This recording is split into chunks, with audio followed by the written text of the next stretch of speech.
Bonjour à tous et bienvenue sur cette nouvelle vidéo. Alors aujourd'hui je vais vous apprendre comment avec un petit peu de code VBA il est possible de pouvoir faire bouger une image en fonction de vos déplacements dans une feuille Excel par exemple. Ok. Donc ça c'est souvent réalisé, enfin on me l'a souvent demandé lors des projets lorsque vous commencez à avoir des bases de données ici voilà qui sont très longues. Et bien ici il faudrait avoir la possibilité de pouvoir avoir accès à un petit bouton ou une image où on puisse cliquer dessus pour pouvoir remonter, par exemple, tout en haut sur votre base, ok, sans avoir à aller cliquer. Donc, il faudrait que cette image puisse se faire, voilà, bouger en même temps que vous vous déplacez sur une feuille. Ok, voilà. Donc ça, on va aller voir apprendre un petit peu comment faire ça. Donc, souvent utilisé pour gérer justement voilà, des grosses bases de données. Donc on aura besoin ici juste d'une petite image ou un logo, n'importe quoi. Et ensuite, il faudra y créer le code correspondant. Ok. Donc on y va, c'est parti. Donc nous, on va lui dire, ici, on va insérer je sais pas moi, une image. Donc on va insérer soit une image ou maintenant, si vous avez les dernières versions, vous pouvez chercher une icône. Alors, on va chercher ici une icône, une icône. Alors, on va chercher une icône qui puisse, comme on va remonter, on va prendre des petites icônes qui remontent avec des petites flèches. Alors, où est-ce qu'on pourrait avoir ça? Essayer de trouver quelque chose d'assez sympa. Tiens, par exemple, lui, là, hop, voilà, ce petit la pyramide, on va insérer,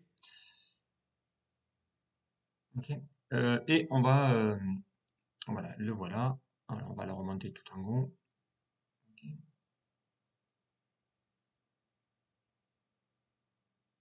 Voilà. Alors, cette image, donc on va lui donner un petit peu de couleur, on va aller dans les outils d'image, on est format, on va la mettre en orange, on va la renommer plus facilement, donc là on va y afficher et on va surtout, voilà, voilà. Ici il s'appelle graphique 2, on va l'appeler, je sais pas moi, on va l'appeler remonte, on va l'appeler image, on va l'appeler remonte, on valide. Voilà, donc dorénavant cette image, elle s'appelle, voilà, une forme, hein, c'est une image, peu importe, elle s'appelle remonte, ok? C'est une shape. On verra ici comment on la manipule. Voilà. Donc ici on a ici l'image et on faudrait que cette image par exemple se place ici à chaque fois vers le bas pour ne pas que ça gêne ici sur la colonne et on voudrait qu'au fur et à mesure que je descends avec ma souris, eh bien que cette image puisse rester toujours voilà ici quand je descends toujours vers le bas ici de votre écran pour qu'on puisse y avoir ici pouvoir cliquer et accessible lorsque ça remonte. OK? Alors on y va.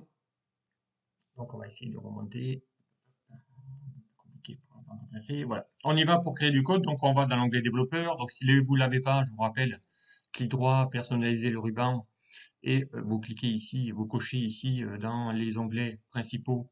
Vous allez ici cocher l'onglet développeur pour accéder à l'onglet développeur et on va ouvrir du code. Donc, on va ouvrir l'éditeur. Vous allez cliquer ici sur Visual Basic et là, on va insérer un module sur votre projet. Donc, vous faites un clic droit, insertion, module. Voilà, on va insérer ici un module. OK. Alors, on y va pour créer une procédure. Donc, on va l'appeler sub. On va l'appeler. Allez, on va déjà en créer une procédure qui va positionner l'image. Position image. Ok.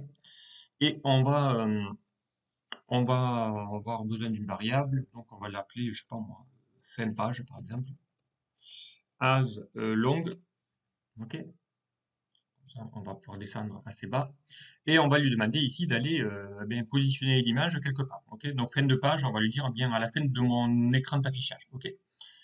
Donc, on va mettre en place la gestion des erreurs. Gestion des erreurs. Voilà. Donc, s'il y a une erreur, eh bien, on va lui dire on error go to et on va lui dire au revoir du genre on s'en va. Et on va lui dire ici go to, go to.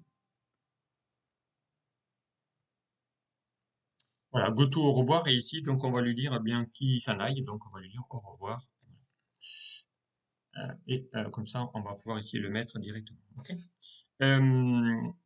Alors, on va essayer de mettre pareil comme ça.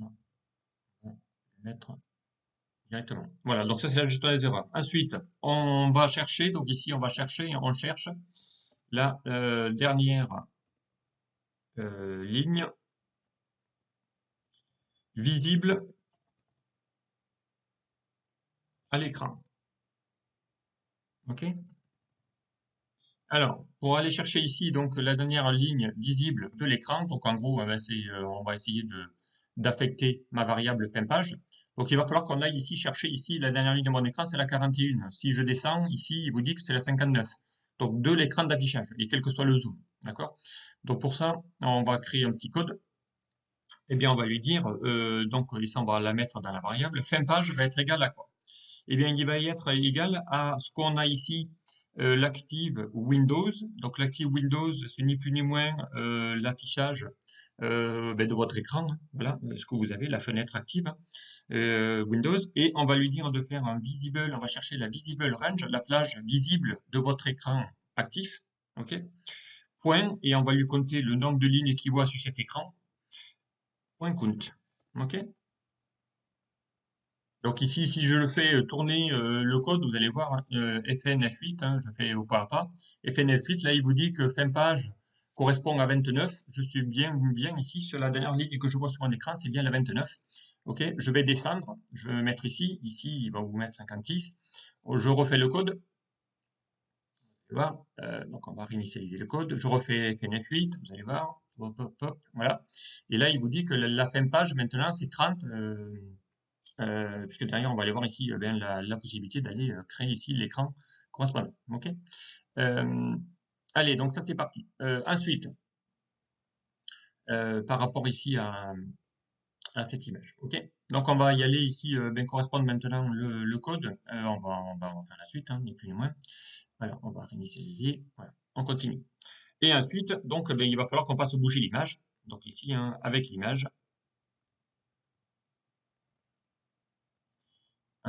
on va donc la positionner sur l'écran. Okay. Et on va la mettre sur la première colonne ici, la colonne A par exemple. Okay. On va réduire un petit pied le petit icône, voilà, par exemple, on va le mettre par là et on va lui dire de le mettre toujours en bas à gauche de l'écran sur la colonne A, sur la première colonne de l'écran. Okay. Donc on va les voir. Donc ici on y va, on revient sur notre code. Alors, on va le faire, alors with, on va faire un petit with, l'active sheet, donc ben, sur la feuille active uniquement, on va pas le faire sur les autres. Point, on va chercher l'objet shape, donc shape c'est la forme, hein, c'est l'image. On l'avait rappelé, on l'avait renommé remonte, donc on va l'appeler remonte. On rappelle que les noms d'objets, on va lui faire un petit end with. Okay. Ensuite, bien à l'intérieur, on va lui faire tout ça. Donc on va la positionner déjà à gauche, donc on va faire un petit point left va être égal à quoi? À l'active Windows, donc encore une fois, Windows, point, Win, ça ne le propose pas, point, toujours pareil, comme tout à l'heure, le visible range, ok? Et on va lui dire de le faire ici sur la row Wendy qui vous demande sur quel numéro de ligne, eh bien à partir de la première, et on va le faire, je vous dis sur la colonne 1, la colonne A, voilà, point left, et là on va chercher la propriété point left, ok? Donc on va faire maintenant la position du top, du haut, égale active Windows, point visible range, ok, et là pareil, on va lui faire, et bien là il va se mettre en fin page, c'est-à-dire sur la dernière ligne qu'on a compté, le nombre de lignes qu'on voit, hein, pour le placer toujours en fin, et on va le laisser aussi sur la colonne 1, et on va lui faire ça, c'est le point top, ok. Ensuite, on va essayer de le décaler parce que sinon il va être contre, donc on va lui faire un petit point increment left de, je sais pas moi, 2 par exemple. Left 2, majuscule, c'est bon. Et ensuite, on va lui faire un point increment, on va voir après comment ça va donner, un point increment top de, on va aller voir ici, de moins, pour qu'il puisse se décaler aussi un peu plus haut, hein, parce que là, là-bas, on va faire moins 25 par exemple. On va aller voir ce que ça donne. Alors si je l'exécute, voilà, ici on voit que l'image va trop bas. Donc ici on va le faire remonter encore, on va faire un moins 62, ou moins 60, on va aller voir, moins 60, qu'est-ce que ça va donner? Voilà, donc là, moins 55 par exemple, qu'est-ce que ça va donner? C'est bon, impeccable. Donc là on va voir l'image juste à la fin de mon écran, sinon ça serait trop longtemps. Voilà, si on met ici 5, je pense que ça va se décaler trop vers la droite. Voilà, on va se mettre 2, ça suffira. On va tester. Voilà, ça se met là. L'image est bien en bas à droite. Alors, on va même pu faire en 54. On pourrait faire descendre un tout petit peu. Ok, voilà. Donc ben, ici on a maintenant notre code qui va bien. Donc on sait maintenant positionner notre image en bas de l'écran. Ok, donc là pareil, hein, je vous montre. Mais si par exemple maintenant je me décale, voilà, vers la droite. Ok, hein, je me décale vers la droite. Là, je vais me décaler encore plus. Voilà, et que je réexécute mon code, vous allez voir qu'est-ce qu'il va faire. J'exécute. Il va quand même le faire afficher hein, sur la colonne D ce coup-ci, pas sur la colonne 1, mais je rappelle ici, hein, on a utilisé l'Active Windows Visible Range. Donc c'est-à-dire que l'icône va toujours se placer sur la première colonne visible de votre écran. D'accord? Donc ça c'est vraiment important. Sinon vous n'allez pas pouvoir ici. Voilà. Donc et automatiquement ça va s'ajuster par rapport. Donc je refais, boum, voilà, il va se positionner toujours en bas à droite. Ok, voilà, donc ici, eh bien, la petite procédure qui permet ici de pouvoir l'afficher. Donc maintenant, il faut qu'elle bouge en même temps que je descends avec ma souris. Donc là, pour l'instant, elle est fixe, hein, mon image. Donc on va créer ici un deuxième code qui va vous permettre ici, sub, on va l'appeler, je sais pas moi, suis-moi, par exemple. Voilà. Et on va lui demander à cette image qu'elle bouge en même temps. Donc ici, on va d'abord appeler pour qu'elle se positionne à chaque fois. Donc on va appeler appel de la procédure de placement. Okay. Donc, ben, on va l'appeler un call et on va appeler notre procédure qu'on a créée hein, tout à l'heure, position image. Donc, on va prendre ici, je sais demain que le nom, on va prendre position image, CTRL C. Donc, on va d'abord la positionner évidemment, de la faire bouger, il faut qu'elle soit toujours visible. Ensuite, on va la faire dynamique. Donc ici, on calcule le timing. Alors le timing, donc on va utiliser une variable et on va la rendre publique cette variable, c'est-à-dire pour qu'elle puisse être visible dans les autres procédures. Donc ici on va l'appeler public, la variable. On va l'appeler ma durée, donc ça c'est la durée de rafraîchissement. As long, as date, parce qu'on va utiliser une date, pardon. Voilà, ma durée. Et ici donc on va l'appeler ma durée va être égale à aujourd'hui, donc now, maintenant la date plus un time value, d'accord? Et là, on va lui dire de le faire, ce time value, il va vous demander un temps minimum, donc on va lui faire 00,00,01. Voilà, le faire dynamiquement tous les dixièmes de seconde. Et on va activer le déplacement. On active le déplacement. Donc pour ça, application, moi Excel, point, on time, on va utiliser la fonction on time hein, qui va faire de ma durée. Okay. Et on va lui dire bien de faire quoi? Eh bien, de cette procédure, combien de suis-moi. De suis-moi. D'accord? Suis-moi, c'est bien ma procédure. Ok? Voilà, donc ici on l'a. Ça, c'est pas très compliqué. Euh, Donc maintenant, eh bien, si on lui dit ici de calculer, voilà, dès que je vais aller sur mon code, vous allez voir ici, bien, ça va se positionner dès que je vais l'exécuter. Donc là, attention, parce qu'il n'est pas encore refait automatiquement, il faut le faire sur cette feuille, évidemment dynamique, pour que ce soit directement au changement de la feuille. Ok. Donc, on va, si je calcule ici, hein, peu importe, on va revenir sur le code. Si on lui dit ici d'exécuter, il va se mettre ici, se positionner directement. Ok. Sur la ligne. Alors on y va. Donc bien voilà, ça c'est fait. Donc maintenant, bien, il va falloir aussi lui dire. Donc une fois qu'il le fait, puisqu'il va devoir le faire directement sur la page, donc il va falloir aussi qu'on lui dise de l'arrêter cette procédure, parce qu'il ne faut pas non plus qu'il le fasse à chaque fois. C'est-à-dire que dès que je bouge pas, ben, il faut lui dire qu'il arrête de rafraîchir. Je sais. Donc ici, on va lui dire arrête de me suivre. Ok, voilà. Et on va lui faire ici une procédure qui permet d'arrêter de le suivre. Donc ici, on va, ça on n'en a pas besoin parce qu'on va la rappeler du coup. Là, on n'en a pas besoin non plus. mais on va ici faire une petite procédure de gestion d'erreur. Voilà, ici on arrête le déplacement de l'image et on va aller voir ici comment on fait de l'image.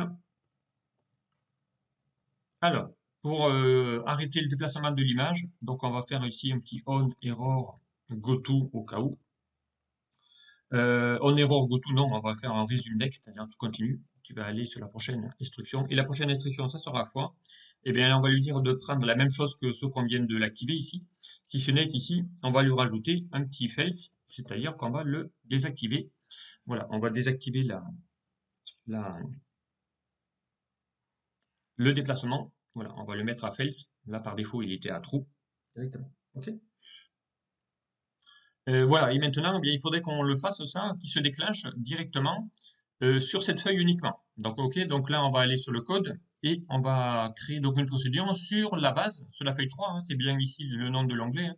On va double-cliquer et on va déclencher le code automatiquement ici sur l'activation de la feuille. Donc ici, on va lui dire sur la worksheet, pas selection change, mais sur l'activate. Donc on va chercher ici l'activate. Voilà. Et on va lui dire d'aller appeler deux procédures. Donc on va appeler le call, on va lui dire d'abord d'appeler le fameux arrête de me suivre.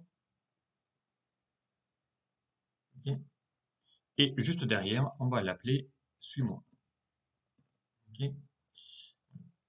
Tu me suis et après t'arrêtes. OK. Donc maintenant, si je vais ici sur mon code que je vais lui demander de changer, là, la procédure se met. Voilà, vous voyez que là, maintenant, hein, je descends avec ma souris. Hein, vous voyez que votre logo va se positionner toujours en bas à droite de mon écran directement. OK? Voilà, il y a un petit temps de latence, mais voilà, c'est assez rapide. Le rafraîchissement se fait assez rapidement. OK? Voilà. Et là, maintenant, il faudrait qu'on lui fasse un code. On a un clic ici et remonte tout en haut de ma base. OK? Donc, on y va. C'est reparti. Donc, on va revenir sur notre module et ici, on va lui dire de créer une procédure.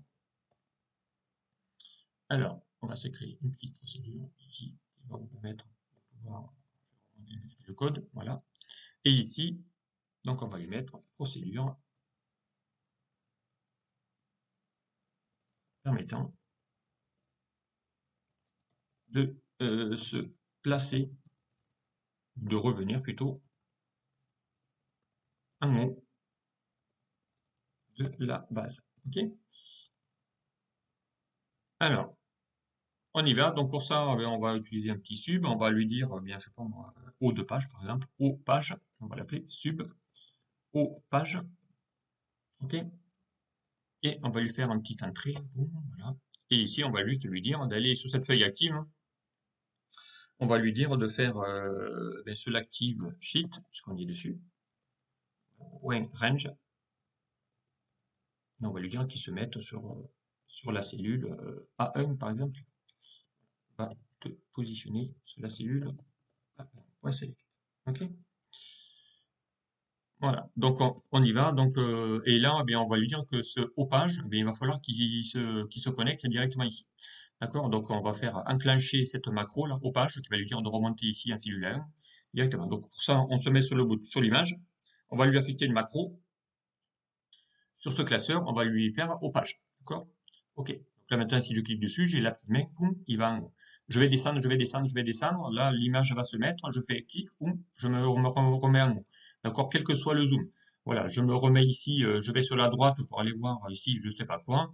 Je me remets ici, le logo est toujours là. Je veux remonter en haut à gauche, je clique, boum, je me retrouve en haut à gauche. Et votre logo vous suit. D'accord, quelle que soit ici la descente de votre. Voilà, ça va être vraiment assez sympa ici de vous faire suivre cette image. Voilà, ici tout simplement le code il est fini. Il n'y a plus rien à faire. Voilà, vous pouvez prendre donc n'importe quelle image que vous souhaitez. Donc je vais vous réafficher le code. Voilà, il vous faut d'abord une petite procédure qui va vous positionner votre image en fonction de votre écran actif, d'accord, et de votre plage. Donc on va ici compter le nombre de lignes qu'il y a sur cette plage de votre écran. Voilà, on la positionne quelque part, hein, normalement en haut à gauche ou en bas à droite, peu importe. Et ensuite, donc, on va faire des petits réglages pour le positionner, pour que votre image puisse être visible en totalité et pas au milieu ou en bas. Et ensuite, on va faire le fameux timing qui vous permet ici de pouvoir centièmes de seconde, voilà, bouger directement, et on va lui dire d'aller déclencher ça toutes les dixièmes secondes, ok? Et puis voilà, et puis après on l'arrête, et on va créer la petite procédure qui vous permet de revenir tout en haut. Voilà, ici, hein, ce code n'est pas très compliqué, pas très long, mais voilà, ça peut donner ici des petits effets assez sympas. Voilà, je peux descendre, voilà, et votre logo, il va vous suivre directement. Voilà, en fonction ici, et une fois que j'y ai dessus, je peux remonter tout en haut de ma base de données. Ok? Voilà, donc ben, un petit code qui peut être intéressant. Voilà. Je vous suis, ah bien, merci déjà, reconnaissant hein, déjà de tous les commentaires que vous pouvez me faire. Là, je m'adresse vraiment à tous les gens qui m'ont déjà commenté tous mes tutos. Eh bien, vous aurez ben, celui-ci en plus. Merci à vous, et puis je vous dis à très vite sur un prochain tuto. Au revoir.